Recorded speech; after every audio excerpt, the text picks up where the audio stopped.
दोस्तों, मैं अक्सर एक किस्सा सुनाया करता हूं, क्योंकि नौजवानों की अक्सरियत बैठी है। मेरे दोस्तों, एक मजे की बात बताऊं। एक दरवेश अपने मुर्शिद से ना, एक मुरीद ने पूछा कि मुर्शिद जी, रब कभी गुनाहगारों पर भी नजर किया करता है? गुनाहगारों की तरफ भी कभी रब तवज्जो फरमाया करता है? उन्होंने कहा, बच्चा, मैं कपड़े बुनने का काम करता हूं, लाइन में धागे डालता हूं, कुछ इस शरकन खरबन डालता हूं, कुछ ऊपर नीचे डालता हूं, उन पर गहरी नजर रखता हूं। कहीं कोई धागा टूट जाए ना तो मैं उसे घिरा लगा लिया करता हूं, और जब घिरा लगाता हूं ना फिर बार बार उस धागे को देखता रहता हूं कहीं फिर ना टूट जाए। इसी तरह जब गुनाहगार तौबा करता है ना तो रब बार बार नजरे करम फरमाता कि इसका फिर कहीं दिल ना टूट जाए, फिर कहीं ना बिखर जाए, फिर कहीं दूर ना निकल जाए। और मेरे दोस्तों, एक माई थी, इकलौता उसका बेटा था, तन्हा एक ही उसकी औलाद थी। अरे जब वो जवानी की दहलीज पे उसने कदम रखा तो आवारा लोगों के हत्थे चढ़ गया। मैं आप नौजवानों को देखकर एक पैगाम देना चाहता हूँ, आवारा लोगों के हत्थे चढ़ गया। आवारगी उसकी आदत बन गई, चोरी करना, शराब पीना, आवारगी करना, रातों को देर देर से घर आना, 3 दिन तक घर ही न पलटना। माँ उसे रोज समझाती, मिन्नतें करती, हाथ जोड़ती, उसे बार बार कहती, बच्चा बाज आ जा। और वो माई थी हजरत हसन बसरी की मुरीदनी। एक दिन वो लेकर हजरत हसन बसरी के पास गई कि हजरत जी, इसको कुछ हिदायत फरमाएं, इसे कुछ नसीहत फरमाएं, इस पर कुछ नजरे करम फरमाएं। आपने भी समझाया मगर वो बाज ना आया। एक दिन क्या हुआ कि घर आया, बुखार में मुब्तला है, जिस्म पर पसीना आया हुआ है, जिस्म कांप रहा है, चारपाई पर लेट गया। माँ ने कावा दिया, काढ़ा दिया, दवाएं दी, अब मर्ज बढ़ता जा रहा है, जिस्म कमजोर हो गया, जिस्म लागर हो गया। जब उसे पता चला न मेरी टांगों में ताकत रही, न मेरे हाथों में ताकत रही, न मैं चलने के काबिल रहा, अब सारे गुनाह एक कैसेट की सूरत में उसके सामने चलना शुरू हो गए। एक फिल्म चल रही है, उसे अपनी खताएं याद आई, सरकशी याद आई, बगावत याद आई, गुनाह याद आया, शरारत याद आई, कभी चोरी याद आ रही है, कभी किसी का दिल दुखाना याद आ रहा है। उधर काली कब्र सामने है, उधर काली रात सामने आ रही है। एक दफा जब दिल लरस गया तो माँ को बुलाया, कहा, अम्मा, मुझे लगता है मेरा आखिरी वक्त आ गया है, अब शायद मैं उठ के चलने काबिल न रहूं, शायद मैं चल न सकूं, शायद मैं फिर न सकूं, शायद इन टांगों पर मैं आके तुम्हें चलता नजर ना आऊं, मगर उधर मुझे काली रात नजर आ रही है। अम्मा, अगर मेरे पास बख्शिश की कोई उम्मीद रह गई है तो इतनी रह गई है कि अगर तेरे पीर मेरा जनाजा पढ़ा दे तो शायद मेरी बख्शिश हो जाए, शायद मेरी बख्शिश हो जाए। अब माँ होती है, उठ के चली, हजरत हसन बसरी के दरबार पे हाथ जोड़ के खड़ी हो गई। कहती है, हजरत जी, बेटा मेरा आखिरी मराहल में है, करीबुल मर्ग है, अगर आप तवज्जो फरमाएं, शफकत फरमाएं। तो उसने एक दरख्वास्त भेजी है कि अगर वो फोत हो जाए तो आप उसका जनाजा पढ़ा दें। आपने फरमाया, जा माई, उसकी ना कोई नमाज की गवाही मौजूद है, ना उसने कोई तौबा की, ना मेरी बात मानी है, मैं उसका जनाजा नहीं पढ़ाऊंगा। अब माँ जब वापस आई, अब टांगे कांप रही हैं, रंग जर्द है, होंठ खुश्क हैं, जिस्म लरज रहा है। अपनी कुटिया का दरवाजा खोला, जो ही अंदर कदम रखा, बेटा देखते ही समझ गया और कहता है, अम्मा, तेरा रंग बताता है, तेरा कांपना बता रहा है, तेरे लरजते होंठ बता रहे हैं कि पीर नहीं माने। उन्होंने कहा, बच्चा, मैं कहा करती थी ना बाज आ जा, तू नहीं बाज आया, तू नहीं रुका तो पीर मुकर गए हैं, उन्होंने तेरा जनाजा पढ़ाने से इनकार कर दिया है। उन्होंने कहा, अम्मा, एक ही उम्मीद की किरण रहती थी, आज वो भी मुझे बुझती नजर आई है, ये शम्मा भी गुल हो गई है, अब मुझे चारों तरफ अंधेरा नजर आता है। अम्मा, फिर मेरी एक नसीहत याद रखना, जब मैं मर जाऊं ना तो मुझे नहलाना भी नहीं, मुझे कफनाना भी नहीं, मुझे दफनाना भी नहीं, मेरे गले में रस्सी डाल के ना तो इन गलियों में घुमाना और मेरे दोस्तों के दरवाजों के सामने से मेरा लाशा घसीट के ले जाना और कचरे के ढेर पर फेंक देना, ताकि कुत्ते बिल्ले खा जाएं। और मेरे दोस्त जब मेरा हशर देखेंगे, शायद मेरी हालत देखकर कोई तो नबी को उम्मती तौबा कर जाएगा। बस अब एहसास नदामत का पैदा होना था। अब मैं आपको सिर्फ इतना बताना चाहता हूं कि खुदा के लिए अपने उस रब से रिश्ता मजबूत करो जो इतना मेहरबान है, जो इतना करीम है। उधर रब मेहरबान, इधर नबी की जात मेहरबान। और क्या खूब कहा गया, या रब तू करीमी व रसूल तू करीम, सद शुक्र के हस्तेम मयान दो करीम। इतना उसका कहना था कि थोड़ी देर में उसकी रूह निकल जाती है। जब उसकी रूह निकल गई तो माँ ने उसका लाशा सीधा किया। अब अपने घर की दरियां सीधी कर रही है, जो उसकी गठड़ियां थीं उनको बांध के एक तरफ रख रही है। दूसरे लफ्जों में वो फूड़ी बिछा रही थी, घर का अपनी कुटिया की हालत दुरुस्त कर रही थी कि अब मैं दरवाजा खोलूंगी, ऐलान होगा तो लोग मेरे बच्चे की मैयत के पास आएंगे। अभी वो अंदर अपने काम में लगी हुई थी कि इतने में क्या हुआ कि दरवाजे पे दस्तक होती है। दरवाजे पे दस्तक होती है, जब खोलती है तो माँ हैरान रह जाती है, वो वर्त हैरत में डूब जाती है। क्या देखती है कि हजरत हसन बसरी सामने खड़े हैं और कहते हैं, माई तेरा बच्चा मर गया। उसने कहा, हजरत जी आपको किसने बताया? अभी तो मैंने कुंडी भी नहीं खोली, अभी तो मैंने किसी को इतला ही नहीं दी। आप अपने आस्थाने से उठकर आ गए, आपको किस तरह पता चला मेरा बच्चा मर गया है? उसने कहा, मुझे नहीं पता तेरे बच्चे ने क्या अमल किया है। रब इतना मेहरबान हुआ कि तेरे आने के बाद मैं थोड़ा आराम करने के लिए लेटा ही था, थोड़ी गनूदगी आई कि इतने हाथफे गैबी से आवाज आई कि हसन बसरी उठ जा, जाके मेरे वली का जनाजा पढ़ा दे। सुभान अल्लाह। मेरे दोस्तों, मैं अब आपसे पूछना चाहता हूं, कब आपकी तौबा का वक्त करीब आएगा? कब अल्लाह के दरबार से माफी मांगने का वक्त आएगा? किस दिन तौबा करोगे? इतनी बात कह दूं कि वो दिन आने से पहले तौबा कर लो कि जब रूह जिस्म से निकाल दी जाएगी और जिस्म बेकार कहीं पड़ा होगा, और उस वक्त तो नाम भी कोई नहीं लेगा। हर कोई कहेगा, मैयत को उठाओ, मैयत को लेटाओ, मैयत को धुलाओ, मैयत को नहलाओ, मैयत को कफनाओ, मैयत को लाओ। अरे तुम्हारा तो नाम तक ना रहेगा, तुम्हारा तो कोई रिश्ता तक ना रहेगा, तुम्हारा तो कोई ताल्लुक तक ना रहेगा। इसलिए मेरे दोस्तों, आखिरी वो लम्हात, अब मैं चूंकि इस उन्वान से बेहतर उन्वान कोई नहीं समझ रहा कि आका करीम अलैहिस्सलाम की कोई एक सुन्नत इख्तियार कर लो। आज यहाँ उठने से पहले पता चले कि सैयदजादों की दरगाह से आए थे। अरे ये तो वो घराना है, ये तो वो घराना है कि तीर बरस रहे हैं, तलवारें बेनियाम हैं, सूरज आग बरसा रहा है, सहरा तपते तांबे की तरह गर्म हो रहा है। और क्या रहा है कि शहजादा मोहलत किस चीज की मांग रहा है? वो इस चीज की मोहलत नहीं रहा मांग रहा कि चंद लम्हे दे दो मैं अपने बच्चों को देख लूं, चंद लम्हे दे दो मैं उनको कोई वसीयत कर रहा हूं, चंद लम्हे दे दो कि मैं अपनी सकीना को देख लूं, चंद घड़ियां दे दो कि मैं अपनी बहन ज़ैनब से थोड़ी मजलिस कर लूं।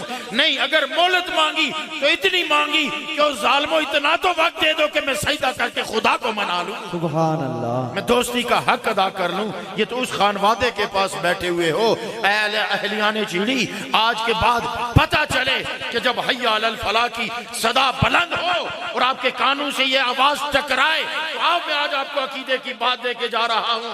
अरे मुझे नहीं पता नमाज क्या होती है, ये तो किसी फकीह को पता होगा। मुझे नहीं पता रकअतें क्या होती हैं, ये तो किसी इमाम को पता होगा। मुझे नहीं पता कब झुकना है, ये तो किसी आलिम को पता होगा। मुझे नहीं पता कितनी तस्बीह नमाज में पढ़नी है, ये तो किसी जाकिर को पता होगा। अरे मुझे तो इतना पता है कि नमाज क्या है। किसी ने सीने पे हाथ बांधा तो मैंने उससे पूछा सीने पे क्यों बांध रहे हो? किसी ने नाव के नीचे बांधा, मैंने उससे पूछा कि नाव के नीचे क्यों बांध रहे हो? किसी ने रफ़ा यदैन किया तो मैंने उससे पूछा रफ़ा यदैन क्यों करते हो? किसी ने मना किया तो मैंने उससे पूछा मना क्यों कर रहे हो? किसी ने बुलंद आवाज से अमीन कहा तो किसी ने खामोश होकर कहा। मैंने जिससे भी वजह पूछी उसने एक ही बता दिया, जिससे भी पूछा एक ही वजह बताई। अरे जिसने सीने पे बांधे दलील यही लाया, जो नाव पे बांध रहा है दलील यही लाया, जो रफ़ा यदैन कर रहा है दलील एक ही लाया, जो नहीं कर रहा दलील एक ही लाया। दलील क्या है कि अरे मुस्तफा ने ऐसा किया है। नाराए तकबीर, नाराए रिसालत, नाराए हैदरी। दलील एक ही लाया है कि मुस्तफ़ा ने ऐसा किया है, तो फिर इन मकतबे दानिश वालों से मकतबे इश्क का मैंने एक पैगाम दिया कि ओ मकतबे दानिश वालों, तुम्हारा ताल्लुक मकतबे दानिश से है, हमारा ताल्लुक मकतबे इश्क से है। और एक बात में खुली बड़े सरे मैदान कहा करता हूँ, हर स्टेज पे कहा करता हूँ, मुझे नहीं पता देवबंदी कौन होता है, मैं नहीं जानता अहले हदीस कौन होता है, मैं नहीं जानता अहले तशी कौन होता है, मैं नहीं जानता बरेलवी क्या है। मुझे इतना पता है कि मकतब दो ही हैं, एक इश्क वाला है, एक दानिश वाला है। एक इश्क वाला है, एक मकतबे दानिश वाला है। मकतबे दानिश ने नबी को अक्ल से नापा, इश्क वाले ने इश्क की नजर से देखा। जिसने इश्क की नजर से देखा वो अली हैदरे करार बन गया, और जिसने अक्ल की नजर से देखा वो अबू सुफियान, वो अगर अबी लहब था तो तब्बत यदा अबी लहब का लक़ब लेकर खिताब लेकर कब्र में उतरा। अरे एक ही पैगाम है। पैगाम क्या है कि ईमान के सारे चक्कर, ईमान के सारे पेचो खम, ईमान की सारी उरूज, ईमान की सारे असरार और रमूज, ईमान की सारी कैफियत, ईमान की सारी लज्जतें, ईमान की सारी हालतें, ईमान की सारी चाशनी, ईमान का सारा जायका, ईमान का सारा नूर, ईमान का सारा उजाला, ईमान की सारी बुलंदी, ईमान की सारी गहराई, ईमान की सारी वसअत, ईमान की सारी खुशबू, उसकी गहराई में देखो तो पता चलता है ये सारे चक्कर नबी की जात के गिर चल रहे हैं। कपड़े बुनने का काम करता हूँ, लाइन में धागे डालता हूँ,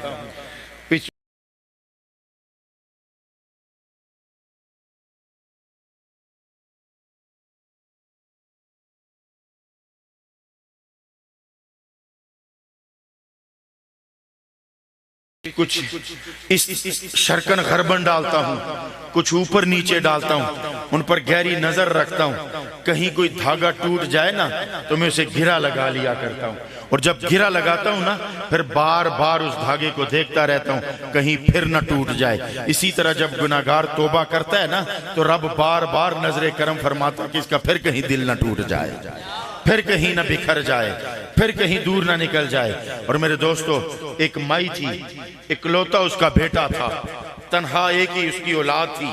अरे जब वो जवानी की दहलीज पे उसने कदम रखा तो आवारा लोगों के हत्थे चढ़ गया।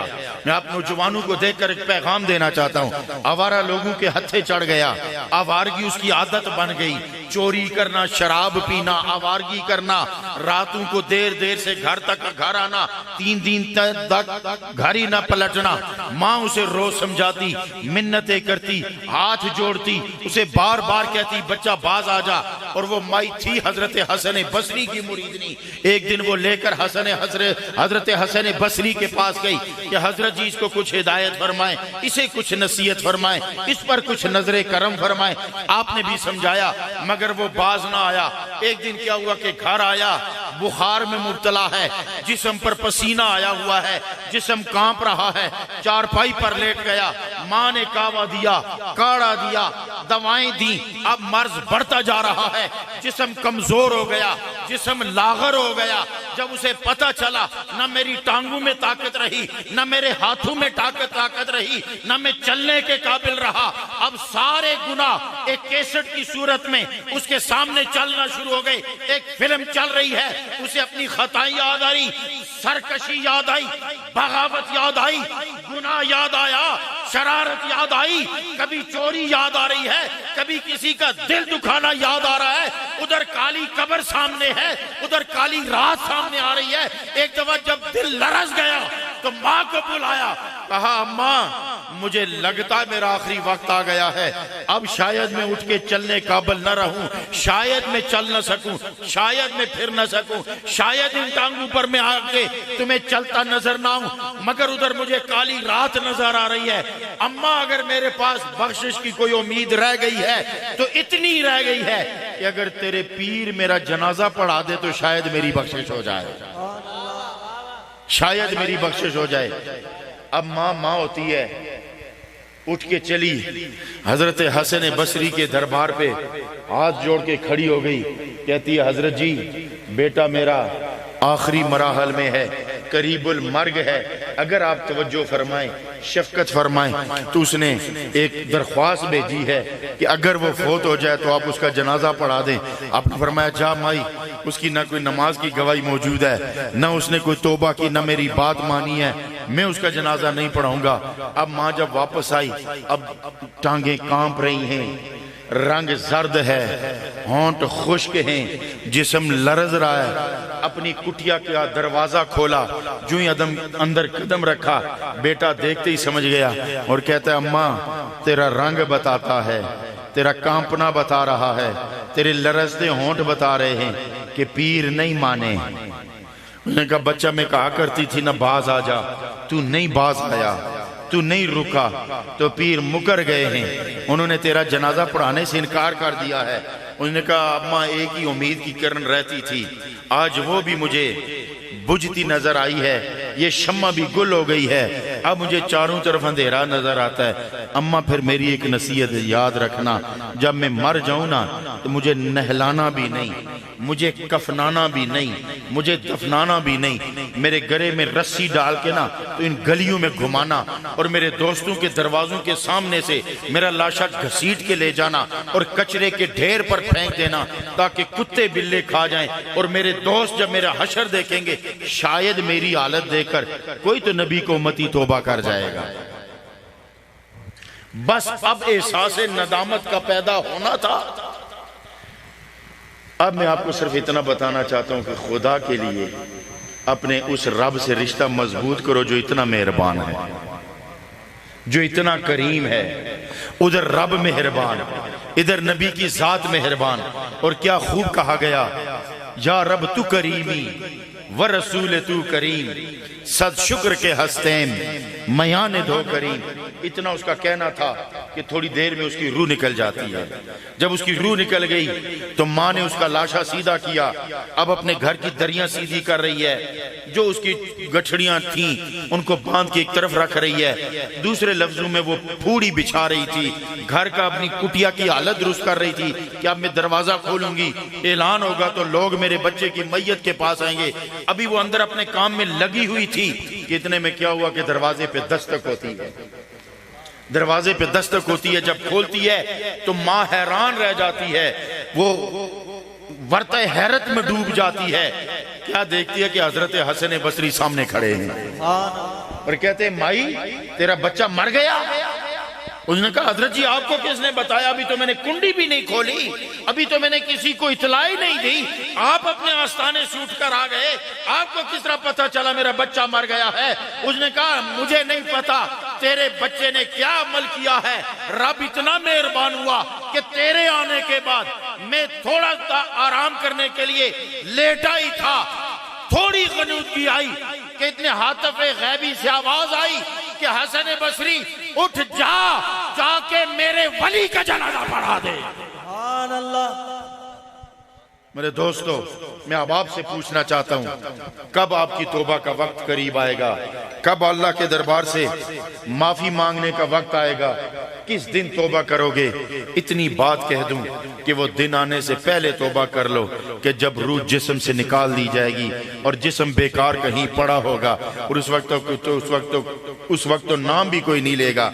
हर कोई कहेगा मैयत को उठाओ, मैयत को लेटाओ, मैयत को धुलाओ, मैयत को नहलाओ, मैयत को कफनाओ, मैयत को लाओ। अरे तुम्हारा तो नाम तक ना रहेगा, तुम्हारा तो कोई रिश्ता तक ना रहेगा, तुम्हारा तो कोई ताल्लुक तक ना रहेगा। इसलिए मेरे दोस्तों आखिरी वो लम्हात, अब मैं चूंकि इस उन्वान से बेहतर उन्वान कोई नहीं समझ रहा कि आका करीम अलैहिस्सलाम की कोई एक सुन्नत इख्तियार कर लो। आज यहाँ उठने से पहले पता चले कि सैयद जादू की दरगाह से आए थे, अरे ये तो वो घराना है, ये तो वो घराना है कि तीर बरस रहे हैं, तलवारें बेनियाम हैं, सूरज आग बरसा रहा है, सहरा तपते तांबे की तरह गर्म हो रहा है। और क्या रहा है कि शहजादा मोहलत किस चीज की मांग रहा है? वो इस चीज की मोहलत नहीं रहा मांग रहा कि चंद लम्हे दे दो मैं अपने बच्चों को देख लूं, चंद लम्हे दे दो मैं उनको कोई वसीयत कर रहा हूं, चंद लम्हे दे दो कि मैं अपनी सकीना को देख लूं, चंद घड़ियां दे दो कि मैं अपनी बहन ज़ैनब से थोड़ी मजलिस कर लूं। नहीं, अगर मोहलत मांगी तो इतनी मांगी कि उस जालिमो इतना तो वक्त दे दो कि मैं सजदा करके खुदा को मना लूं, सुभान अल्लाह, मैं दोस्ती का हक अदा कर लूं। ये तो उस खानवादे के पास बैठे हुए हो अहलियाने चीड़ी। आज के बाद पता चले कि जब हय्या अलल फलाह की सदा बुलंद हो और आपके कानों से ये आवाज टकराए तो आप, मैं आज आपको अकीदे की बात दे के जा रहा हूं। अरे मुझे नहीं पता नमाज क्या होती है, ये तो किसी फकीह को पता होगा। मुझे नहीं पता रकअतें क्या होती हैं, ये तो किसी इमाम को पता होगा। मुझे नहीं पता कब झुकना है, ये तो किसी आलिम को पता होगा। मुझे नहीं पता कितनी तस्बीह नमाज में पढ़नी है, ये तो किसी जाकिर को पता होगा। अरे मुझे तो इतना पता है कि नमाज क्या है। किसी ने सीने पे हाथ बांधा तो मैंने उससे पूछा सीने पे क्यों बांध रहे हो? किसी ने नाव के नीचे बांधा, मैंने उससे पूछा कि नाव के नीचे क्यों बांध रहे हो? किसी ने रफ़ा यदैन किया तो मैंने उससे पूछा रफ़ा यदैन क्यों करते हो? किसी ने मना किया तो मैंने उससे पूछा मना क्यों कर रहे हो? किसी ने बुलंद आवाज से अमीन कहा तो किसी ने खामोश होकर कहा। मैंने जिससे भी वजह पूछी उसने एक ही पता दिया, जिससे भी पूछा एक ही वजह बताई। अरे जिसने सीने पे बांधे दलील यही लाया, जो नाव पे बांध रहा है दलील यही लाया, जो रफ़ा यदैन कर रहा है दलील एक ही लाया, जो नहीं कर रहा दलील एक ही लाया। दलील क्या है कि अरे मुस्तफा ने ऐसा किया है। नाराए तकबीर, नाराए रिसालत, नाराए हैदरी। दलील एक ही लाया है कि मुस्तफा ने ऐसा किया है। तो फिर इन मकतबे दानिश वालों से मकतबे इश्क का मैंने एक पैगाम दिया कि ओ मकतबे दानिश वालों, तुम्हारा ताल्लुक मकतबे दानिश से है, हमारा ताल्लुक मकतबे इश्क से है। और एक बात में खुली बड़े सरे मैदान कहा करता हूँ, हर स्टेज पे कहा करता हूँ, मुझे नहीं पता देवबंदी कौन होता है, मैं नहीं जानता अहले हदीस कौन होता है, मैं नहीं जानता अहले तशी कौन होता है, मैं नहीं जानता बरेलवी क्या है। मुझे इतना पता है कि मकतब दो ही हैं, एक इश्क वाला है, एक दानिश वाला है। एक इश्क वाला है, एक मकतबे दानिश वाला है। मकतबे दानिश ने नबी को अक्ल से नापा, इश्क वाले ने इश्क की नजर से देखा। जिसने इश्क की नजर से देखा वो अली हैदरे करार बन गया, और जिसने अक्ल की नजर से देखा वो अबू सुफियान, वो अगर अबी लहब था तो तब्बत यदा अबी लहब का लक़ब लेकर खिताब लेकर कब्र में उतरा। अरे एक ही पैगाम है। पैगाम क्या है कि ईमान के सारे चक्कर, ईमान के सारे पेचो खम, ईमान की सारी उरूज, ईमान की सारे असरार और रमूज, ईमान की सारी कैफियत, ईमान की सारी लज्जतें, ईमान की सारी हालतें, ईमान की सारी चाशनी, ईमान का सारा जायका, ईमान का सारा नूर, ईमान का सारा उजाला, ईमान की सारी बुलंदी, ईमान की सारी गहराई, ईमान की सारी वसअत, ईमान की सारी खुशबू, उसकी गहराई में देखो तो पता चलता है ये सारे चक्कर नबी की जात के गिर्द चल रहे हैं। सुभान